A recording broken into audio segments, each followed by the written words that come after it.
Chris here with another fresh tip for you all. In this video, we are going to take a look at painting metallic red using TurboDork colors. So to serve as our example, we have a StormCast model here, and it has been primed in a gloss black using Res Gloss Black using an airbrush. We're going to use red rum to begin things off, and with this particular color, I think it's really fantastic. Now, I often recommend using a gloss black primer when dealing with a lot of metallics, as basically it allows those mica flakes to really sparkle on the surface and oftentimes to get the most lustrous metallic finish possible. As you can see here, we are simply using a medium base coating brush here from Citadel, although it can be any kind of brush that you happen to have on hand. And with this, I basically begin laying this down. I slap a little bit onto the palette and then begin working the color in.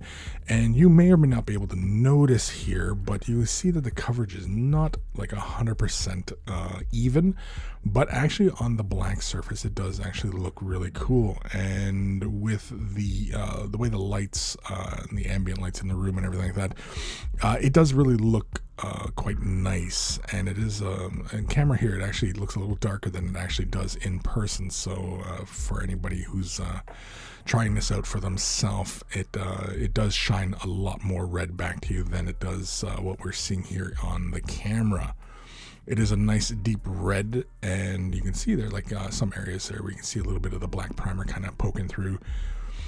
And once we have our first layer down, now we could leave it as such, can carry on, but we are going to continue on and lay a second layer down. And you may notice that I'm just kind of slapping this paint on because basically I'm slapping this on kind of in a similar fashion, which a lot of people tend to do. And I just wanted to demonstrate, fairly common kind of results most people will do.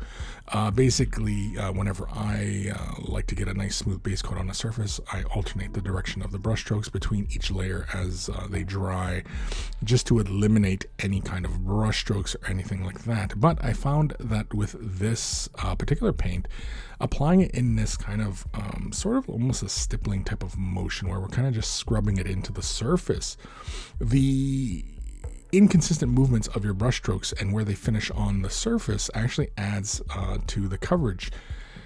Next, we're going to jump into some Agrax Earthshade. This is the gloss variety from Citadel, and we're going to apply this in a somewhat generous fashion, meaning that we are going to apply this fairly heavily, allowing it to pool up within recesses and everything like that, but not so much on the broad area surfaces, as that would just be too intense and just shade it down too far. I could also went with Reichland Flesh Shade Gloss. You could also go with the Null Oil, but I really wouldn't recommend that. I avoided using contrasts because they often finish with a bit more of a matte finish rather than a gloss finish, and I wanted to maintain this glossy, shiny surface on this model with this paint, and so I figured that would be the best route to go. Red Rum and Multipass. The Multipass is a nice orange color. We're going to highlight this in a somewhat typical fashion in which we often work with red on miniatures. I'm mixing these in a 1-to-1 mix ratio using a small dry brush just to demonstrate really how these colors dry brush on a surface. And as you can see that as we apply the dry brush to the surface, that we're just catching just the raised edges, which we do in typical dry brushing fashion. But as the more we work it, I was concerned about an actual kind of a matte finish appearing, because again, we're kind of applying this kind of dusting kind of approach to this highlights, and I was really kind of concerned about that ruining basically my glossy finish that we had going on here. But otherwise, it was actually very fine. I was also concerned that this wouldn't dry brush that well, but in fact it does dry brush pretty well along edges and everything like that. On broader surfaces, it was kind of a mixed bag, as it were. And also from the dry brushing, you'll notice that there's a bit of a dustiness, and that's typical in dry brushing. So I simply take a larger brush, dry of course, and then just simply wipe the excess dust away from the surface just to kind of clear it up and not make it look so messy. Once I'm done with that, though, you can see it looks a lot better. But on the head, a little bit on the shoulder pads, it's just a little too much heavy dry brushing, which I'm not crazy about. Multipass, all on its lonesome now. We're going to use that, slap a little bit onto our palette. We're going to switch to our detail brush here, and basically we're going to start edge highlighting. And with this edge highlight, I'm going to apply this around the majority, but also apply it in some broader areas just to get a little bit more intensity towards those corners. I'm not too concerned with applying this in a similar kind of layered fashion, although we are kind of layering it on. But really, I'm just going for the edges, as I was fairly happy with how the red looks. And it is kind of unfortunate that the camera doesn't really show how much red comes back to you from this. On the camera here, you can see it actually looks like a fairly dark red, which looks really cool. But it actually shows quite a bit of red when you are really looking at this. And it is really, really darn cool. Another way you could also go about applying this base coat of the red is also using like a dark brown or even a dark red to begin with. Even dark brown, something along like say Citadel lines of like Rhinox hide or something, and then applying this on top of it would actually give you a very interesting look as well. Although I do recommend applying a gloss layer between that for your base coat so that you get a nice smooth finish. I'm just going to quickly jump back to some red rum here. I'm going to take a very generous amount of water, mix that into this little dollop of paint. It's just basically one drop of paint. You can see that it becomes very, very milky looking, but this is just to kind of knock out a bit of that over dry brushing that I had done on the model. And this is just to basically push some of that color back, but also to remove a bit of that slightly matte finish that I was getting because of the heavy dry brush that I did apply onto the head and a bit on that shoulder pad.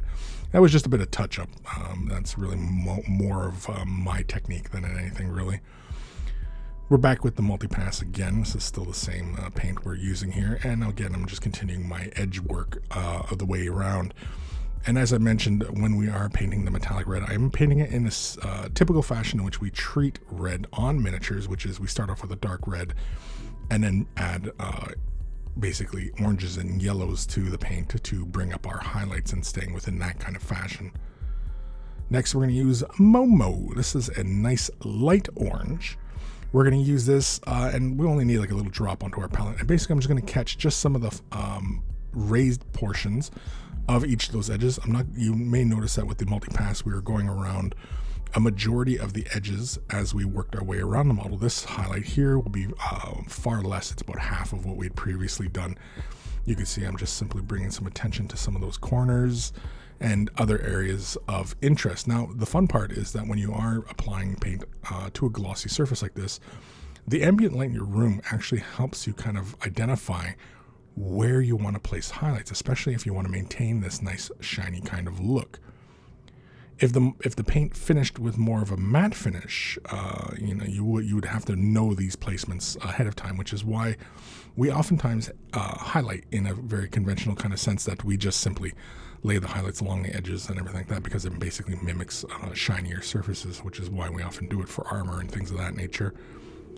Again, on the face, I just highlight it in the typical fashion, just catching on the upper cheekbone, tip of the nose, bottom and upper lip, a little bit on the chin. Not so much on the brow. I do a little bit on the crown as well, and there's little things that kind of come up along the side of the cheek that I catch as well. Just catch those edges. But otherwise, it's pretty straightforward. Again, this is more just a demonstration of using this metallic color. Yuzu is next. This is from TurboDork. Well, these are all from TurboDork, and this is a very pastel-y kind of yellow, and so I figured it'd be very fun. And basically what I'm going to do is I'm just going to apply this essentially like a dot at each of those little high points. And it's not entirely necessary, but when you do look at this in low light type of situations, these little yellow spots definitely stand out. Under all these camera lights, I basically have like 3 lights, and they just shine so much darn light on this subject here. But when you're looking at this in person, you do see the little yellow dots here. And again, this is basically treating this color like we would any opaque color, but we're using these metallics, and it's kind of a fun approach. And again, with metallics, I know some have an aversion to using metallics in this kind of fashion, or to apply on the models and stuff like that. And with these kind of colors, I think they're a lot of fun. They offer a lot of variety in the way we can apply them, and we can still use our typical techniques and the way we address colors on surfaces the same way with metallics. There really is no difference, and so I just don't think people need to be afraid of using metallics in this regards. You can just simply add, yellows and whites and what have you to your colors to bring your highlights up and, basically go about painting the model like you would. But that is it. That is metallic red using TurboDorks. Other than using Citadel's Agrax Earthshade, that is entirely all within one product line. Big thank you to my patrons. Without their support, these videos would not be possible. If you're considering Patreon support, click the link in the description below. You'll be taken off to a magical website called Patreon, where there's varying tiers of support, and a huge thank you to everybody who does. Take care of those brushes, and they will take care of you.